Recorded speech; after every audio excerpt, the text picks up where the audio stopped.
All right, welcome to the monthly Money Matters Convo.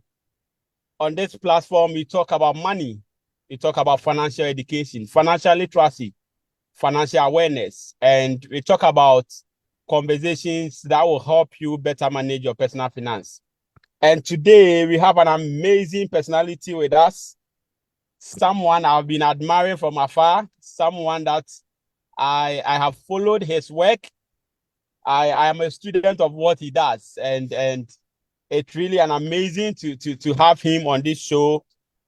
We are going to dive into how we can drive financial literacy and share some lessons that will be beneficial to everyone who is watching us. And so stay with us as I introduce our guest for today.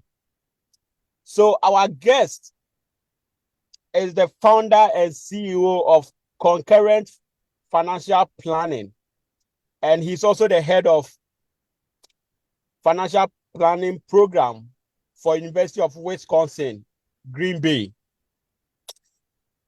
He has specialized in helping people find financial harmony by bringing wealth and well-being that creates their life's design. He has over 18 years experience of financial services and academic courses, including financial planning, investment management. He has published research in top peer-reviewed journals and extensive leadership in planning profession. He has been cited by the New York Times, Forbes, the Wall Street Journal, CNBC, and Yahoo Finance.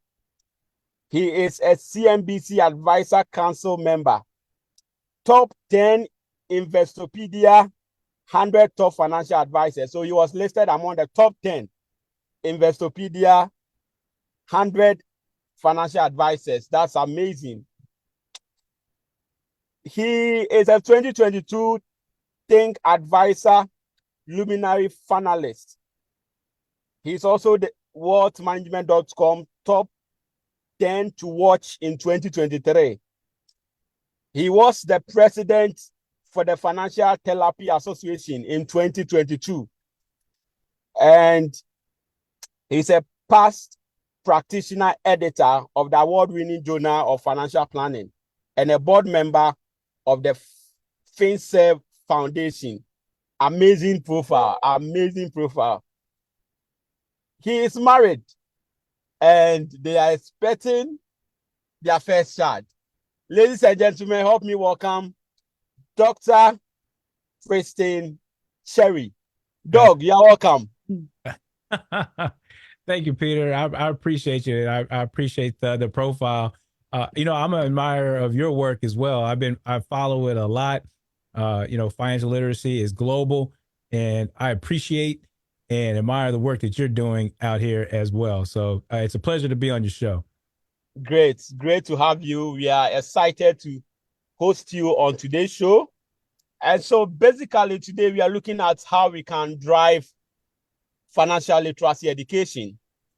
Financial literacy is an essential skill set that I believe each and everyone should get access to and use that to manage their finances and also create wealth for themselves and their generation.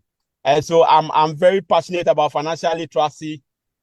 Yes. And so give us an idea about how you grew up, and most importantly, was money conversation a norm when you were growing up? Well, when I was growing up, I think this is essential or as talking about money in the home. I got a couple of stories, Peter. Actually, I got introduced to a retirement plan when I was little, my sister and I. So what happened is my parents gave us an allowance. Now, this was after the allowance of living underneath the roof or being allowed to eat and allowed to sleep. I mean, that's the old school I came from. And an allowance, as far as paid for in cash, that was an extra bonus. Now kids nowadays, it's almost guaranteed that they'll get an allowance. But anyway, but when we did get an allowance, it was always imparted in our minds from our parents to pay yourself first and pay your current self and your future self. So obviously put some money in your pocket, but also think about, delaying some of the gratification and paying your future self first. And so we used to put some cash into this general ledger. We didn't even have a savings account, years ago. We put it in the ledger, Peter, and then we have this thing in the States called 401k, which is a retirement plan. And we didn't, that's for adults. But here's the link. The link is that when we put cash in that ledger, then our parents would match it. They said, well, if you put $10 in, then we will put $5 in. Okay. So they were encouraging us to save. Now, fast forward all the way into adulthood, that type of lesson helped me save and my sister save in our retirement plans at our employers because they did the same thing. You put some in and they matched. So it's very important to talk about money in the home very early. Great. So mostly our upbringing plays a critical role when we have to make decisions about money. And so if you grew up in a community where money conversation is encouraged, it helps shape you when growing up. So my next question will be, what is your profession now? And how did you get into that profession? Sure. So I wear 2 or 3 hats all at the same time. So I'm a professor at a college. So I am the director of the financial planning program at University of Wisconsin Green Bay. So what that program does is help young people get into the profession of financial planning. And so they take courses in order to qualify them to take the CFP exam and prepare them to, enter the profession. So that's what the program does at the college level. I also have I'm a practitioner, which is I enjoy serving clients. So I've been practicing for going on 18 years in the financial services industry. I've been a portfolio manager of 120 million. I've been a wholesale mutual fund wholesaler, but mostly a retirement plan services, but mostly a financial advisor from, the entry level career and all the way up into owning my own practice now. Okay. And so we serve in that regard. We also help institutions, Peter. And then lastly, I would say my third hat is doing stuff like this. I have a podcast myself, and then also just being on the speaker stage worldwide and being a champion like yourself of, personal finance health, people being financially healthy by knowing more and being encouraging to doing more. Great. So were you moved by passion, or was it your career path that got you into financial planning? Good question. Actually, I didn't know that the stories and lessons that were learned in the household about money would actually feed into what I'm doing now. I didn't know that at the time. So I was introduced into these money lessons and how important it was in the home. And then actually when I went out on my own for a young adult and, putting some of these lessons into action, that was also, encouraging. And then I got to my undergrad university and I got a mentor. Mentorship is, it can make the biggest difference in the world. And so my mentor, he asked me, he said, you know what? Do you know about this personal finance industry or career path? I said, no.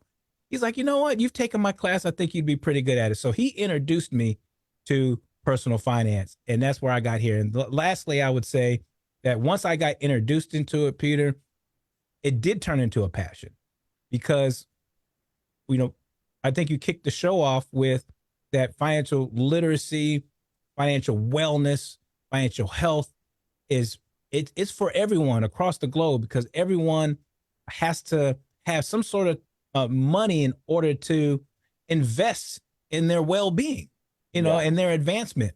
So then it became a passion after I learned in the home, after I was introduced to it to a career field. And then once I started practicing, I said, yeah, this can reach a whole bunch of people and improve a lot of lives. Great, great, great. It seems I kind of follow similar steps. So my granddad introduced me to financial literacy. He himself, he couldn't practice sound financial planning. And so after retirement, he went through a lot of financial challenges. And so he shared his experience with me.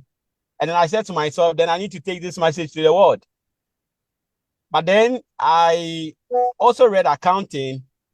And so I learned about assets, I learned about profits, net worth, budgeting. And so combining, and when my granddad shared that with me, it became a passion. So I will go to the marketplace just to talk to people about personal financial planning. And so combining my academic work and the passion that drives me, it became something that in a day, if I don't talk about money, then I'm not feeling well. Right, So right. it's great. And talking about mentorship, I think we have a mutual friend, uh, Sandra Davis. Oh, yes, yes. Yes, so she has been my mentor. She was the one who introduced me to financial coaching. I have gone through his program and I've obtained the certified financial fitness coach certification. And so she really mentored me on that part. And so mentorship is really key. It's really key in the profession that we have chosen for ourselves. So my next question will be, how does your work contribute to the bigger picture of driving financial literacy education? How does your work contribute to the bigger picture? Yeah, sure. It's all about the human condition, Peter. My line is uh, advance the human condition through financial advice, and that applies to everyone wherever that person is, far as their life stage or their financial stage. And you asked me earlier about my career, and through the university, I'm able to reach students and then the community. So able to reach folks at the beginning of their money relationship, and then as an advisor, it's more advanced. Right? So they are where they are in their life stages and their resources, so they have more. They have more to work with, and then on the stages, just getting the message out. So what does that have to do coming back around with financial literacy and the role that it plays in folks' lives? Uh, you know, whether we like it or not, everything costs money. Time costs money, right? Time costs money. How do you care for yourself costs money. Caring for your family, investing in the advancement of yourself. Meaning what are your aspirations? What do you want to do in life? Yes. What do you want to achieve, and how do you want to live that life? That's a lifestyle. All right. All of that takes investment, and so it takes dollars. So with that, uh, the definition of financial literacy is informed decisions and behaviors. And so we need financial education before we can get to financial literacy, because the informed part needs to take place before we make the decisions, right? Yes. So that's very important. And I think everyone, wherever they are in their life stage and their resources, can take advantage of advancing their human condition through financial advice. And lastly, I will say that it all kicks off, Peter, with understanding uh, what or who a person is. So, what is a person's identity? Who are they? And that is delivered through financial compassion. Yeah. It is a willingness to understand somebody's culture, somebody's value system, experiences with money, aspiration. So understanding who that is, who they are, and why they're doing what they're doing, past, present, and future. Then we can get to the education part. Then we can get to the literacy part, and that's what leads to better wellness. Great, great, great. So one key concept about financial coaching is you putting yourself in your client's shoes, understanding what your client feels and what their situation is. That can help you recommend better services and products for them. And so, just like you said, we have to start from somewhere to get to become financially literate. And so you got to be financially aware. You got to be financially educated, and then you become financially literate. There are others like financial therapy, financial planning, and all that. So it's a continuum process, and I really like that. So you had the financial planning program at University of Wisconsin.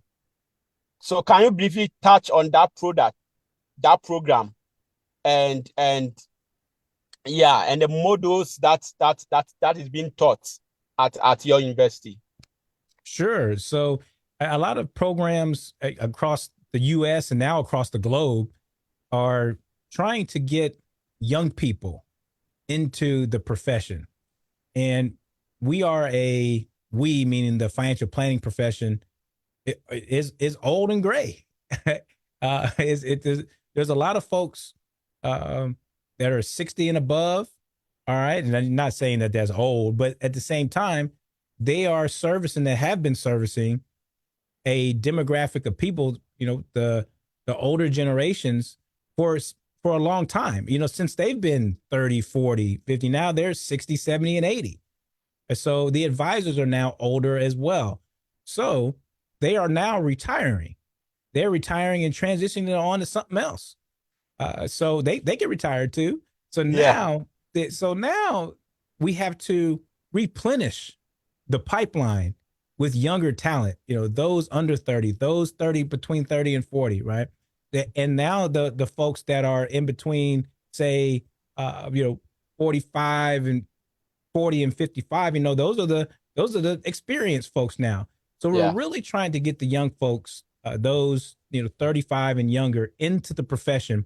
And how you do that is at the university level, is they can take these classes, these meaning financial planning courses, get familiar with the material, perhaps have an internship, a couple of those before they get into the career field, get a mentor, two or three, and yeah. and participate in some of the resources at the college level too, in order to get them some experiential learning. And you group all of this together, and Yeah. hopefully when they come out of the program, they can find a firm that will continue nurturing them, and then they could really impact lives for some time to come. Great. So my organization at the Center for Financial Literacy Education Africa, one thing we are doing is we are working with universities so we can create research centers at these universities, financial literacy research centers. And as part of the activities of the research center, we want to introduce some of these programs. Realize most of this, when you go to the US, they are the CP, CFP certification and all that. But in Africa, we don't have much of those certification. And so it's something that we are pushing really hard to start some of this certification in some of the universities in Africa. And so my next question will be, have you considered the international community? Oh, Do you do you have provisions on that program for the international communities? yes. Yeah, so yeah, international. It's a must. I mean, because money is international. I mean, it's human. Money is human, and that's why Yes. I like calling it the humanity of money, because everyone has a dollar that folds in their pocket, or you could say currency, since we're talking about the world, currency that folds in their pocket, now digital, or coins that jingle. Yeah. Everybody can understand the concept of money because it's applicable to our human existence. So, to your question about international, yes, I mean there's several programs across the country that take trips over to perhaps Europe. I'm hoping that it go these trips start entering in like the Middle East, the whole Africa continent. Yeah. And so they could have a global perspective. South Africa, as you well know, is a beacon of financial planning. Yes. So and, you're doing great work in Ghana, of course. I mean, so to your question, for those that are from other countries and coming into the universities as far as the United States is concerned, then yes, we're developing and having more programming on the international level. For example, I would even say if it's not a class, which it should be, um, there's resources, right? So international folks that come into, they want to learn the tax laws, they want to learn the estate, they want to Yeah. learn the retirement resources. Yeah. So a lot of those informations are held at HR departments or a personal finance class. I have a personal finance class that's open to everyone. As a matter of fact, Great. some international students, let's say I had 70 this past 70 students, and around 10 of them were international. So that helped them get introduced and actually advance their knowledge of the personal finance system here in the U.S. Great. Great. Recently, I was a guest lecturer at one of the universities in Poland. So Oh, one of our professors ran personal finance class for the international community, and I was one of the guest lecturer. I did this with Valentino, and it was great. And so yeah, you can also consider us anytime you want to have a guest lecture. We are here to share from the African perspective to make sure your students also get diverse perspective from around the world. all right, I'm gonna take So you up now on let's that. get to I'm gonna take you out. I may have you invitation here this year or early next year for sure. great, great, great. So now let's get to the personal questions. This we want our audience, we want the people who are watching us to benefit from this. And so share with us three of your top money mistakes. Three of your top money mistakes. All right, listen, there's a long list, and this is where too. I'll say this: I'm passionate about financial psychology, people's relationship with their money.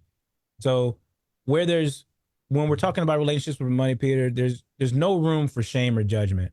You know, Yeah. you Yeah. start where you start, you go through what you go through, and you get to where you need to get, on your own pace. So I'll start there, and Great. life is going to life. There is uncertainty, so we have a plan. We have a plan, and we have to allow for adjustments and pivots. Okay, Yeah. so I'll start with there. So because a lot of folks feel that they're not where they're supposed to be comparative to their internal selves or external, and then what that does is slow progress. So Sure. it's a journey. So three money mistakes. Uh, I bought a condo in Houston where I had a mortgage on it in Houston back when I was like 28 or 29 or something to this effect, and um, I sold it too quickly. And I could have, and I had the bandwidth, I had the room to keep that condo. And then, when I moved for a career, to go ahead and pay rent somewhere else. So I could afford at that time to keep that as a investment property. And, Okay. and I didn't. And actually, because of my behaviors, which were self-inflicting, I actually uh, lost that home, and I declared bankruptcy for a short period of time. I've been out for a very long time.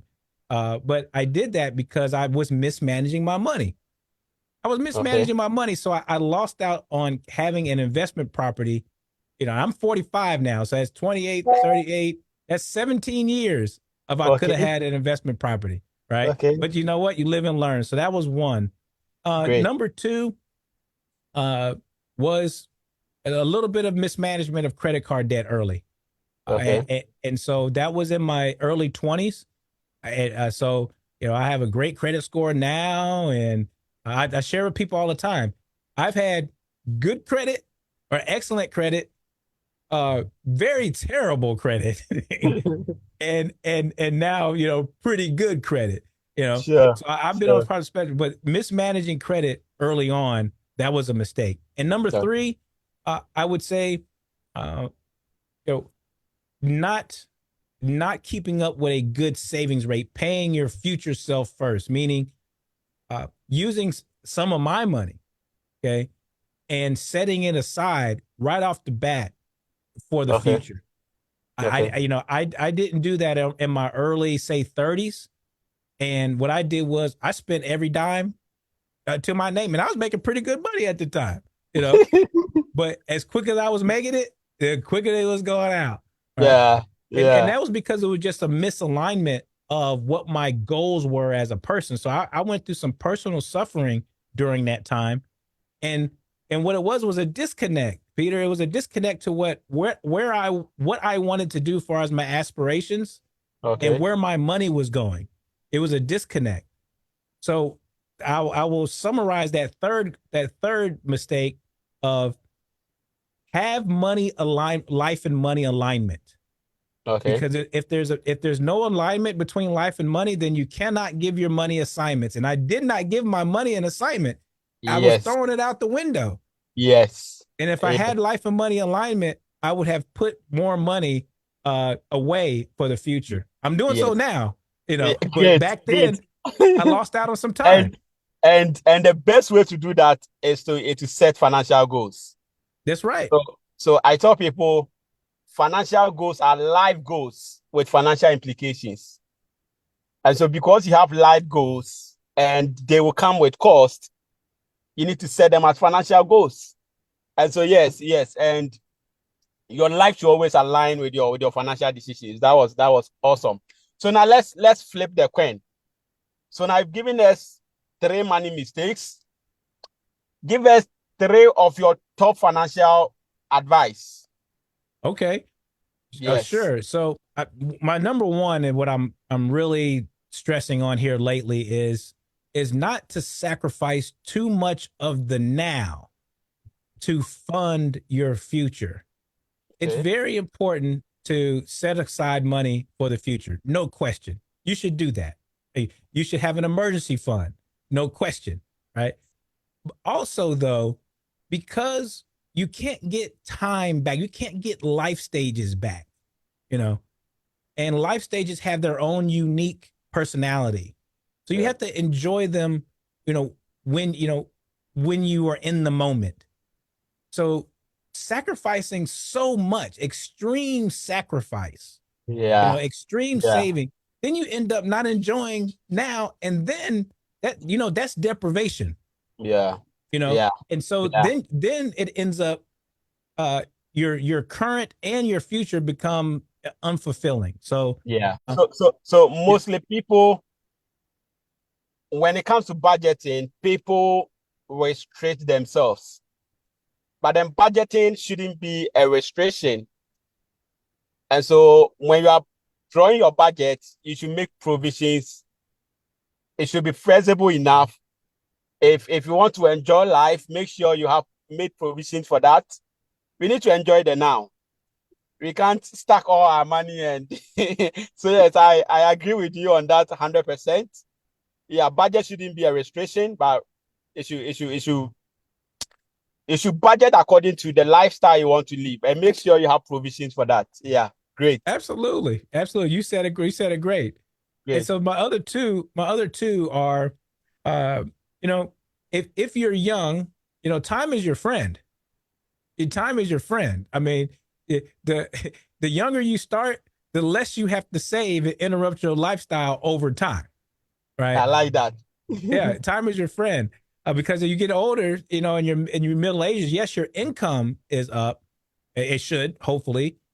That said, you got to save a larger chunk of it. Yeah, So that I would say, if you're young, start early. But also too, to jump in on that as well, is if you start later in your late 30s or 40s, it can still be done. yeah, So I also like to encourage that too. Yes, you're going yeah, to have a higher savings rate, but hopefully your income is higher. So always invest in yourself so you can make more money. You know, yeah, and it yeah, doesn't have to be a hamster wheel to where you're trying to you're trying to make money just for the sake of it.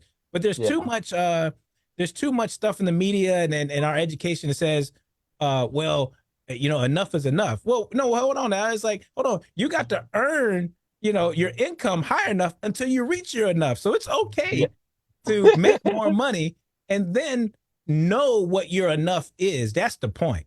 Okay. Yeah. So number Yeah. three, I would say, is to uh, you know, well, my dad used to say this all the time. He says, "Son, keep your blinders on." And when horses they race, you have to put these blinders on to keep their eyes straight because they don't want to move this way or that way.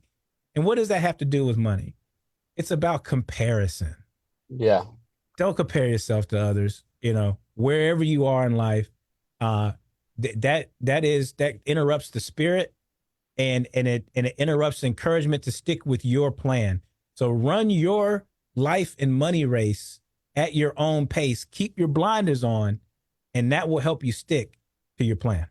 Great. Great. Great. These are amazing, amazing advice. The second one, always you need to remember you are never too late or you are never too early. That's So you right. can start early, you can start late and still achieve your goals. And then the last point you made, yes, you don't need to spend money to impress people. Yeah, You don't you need don't to need it. Yeah, you spend don't money need to to spend impress money to people. impress people. Yeah, you don't need to spend money to impress people, Peter. But at the same time, it is very much okay to buy nice things. You know, Absolutely. yeah. If it's people get frugality wrong, Peter. Being Yeah, frugal means living within your means, not yeah, below. All right. So if you have a financial plan and you've defined your purpose and you've went through a process, then you can do what the heck did you want to do if it's yeah, within that framework. So if you like to have a nice something to wear, or a nice car or a home or something like that, that's perfectly. There's no shame in that, as yeah. long as it's with the framework of your purpose, your plan, and your process. Great, great, great, great.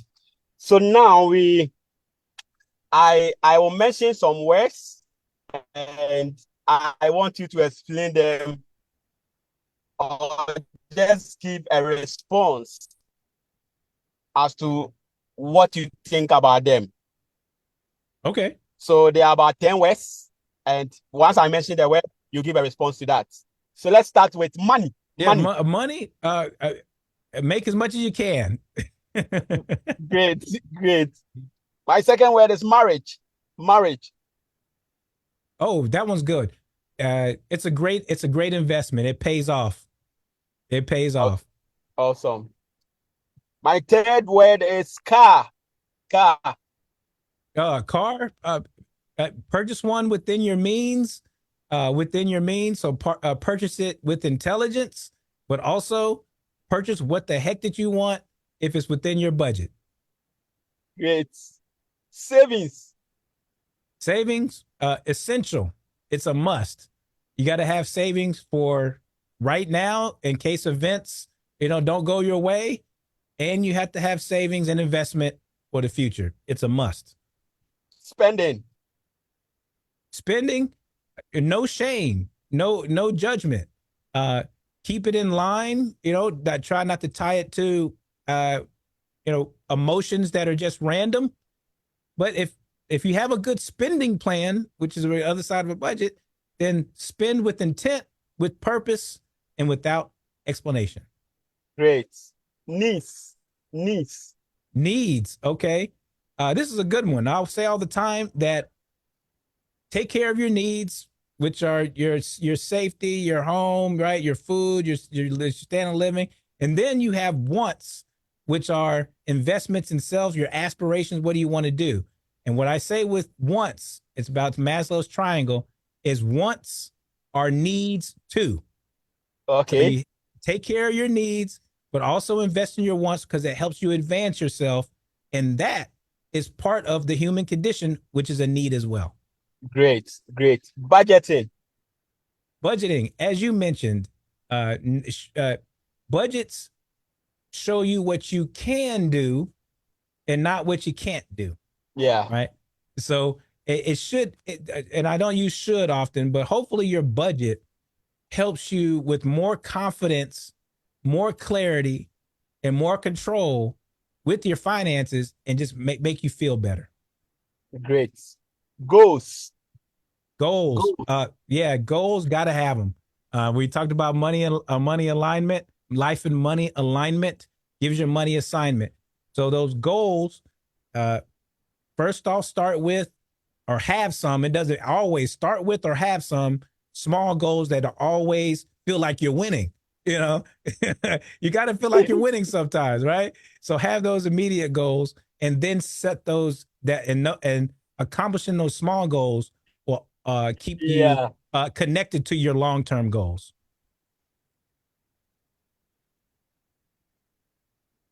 Investments. Oh yes, uh, saving and investing is different. So you save first, then you use those savings in order to invest, right? Great. So Great. that's the most important thing between saving and investing. You have to invest in order to keep outpace inflation and take advantage of compounding. It's essential. Great. Insurance. Insurance, yes, it's protection. It's protection. Uh, who wants to pay for uneventful events in life out of pocket? Who wants to do that? Right. So get you some Awesome. insurance. Yeah, get you some insurance. Great. Estate planning. Yes, estate planning uh, is about love, not death. We're all going to pass away. That's a fact. Okay. There's not too many facts in life, you know, that are guarantees. Well, you're guaranteed some air, but you're also going to guarantee to die, you know, Great. and so you have to plan for that and plan for that for your legacy and your loved ones. And that's why it's about love, not death. Great. And the final word is financial independence. Financial independence. Essential. If I follow that with with another I, which is financial identity. All right. Great. So financial independence is personal to you, and so same thing with wealth. All right. Your abundance, your wealth number, and well being stage of life is to you. Wealth to someone could mean 3 or 4 million, and another person it could mean 1 million, some 500,000. It's about preference. How do you want to live? And if you if you figure out how you want to live, then you have to have a dollar amount to invest into that well-being. And that was what give you that independence. Awesome. Awesome. Awesome. Thank you so much, Dr. Cherry. So your final words, and then share something about your organization. The whole Africa is watching you. And so talk about concurrent financial planning. And maybe after that, you can give us your final words, and Sure. then we Sure. wrap up. So I'll leave you with my final words. My final words. First of all, thank you for having me. I appreciate it, and particularly talking to the home continent of Africa.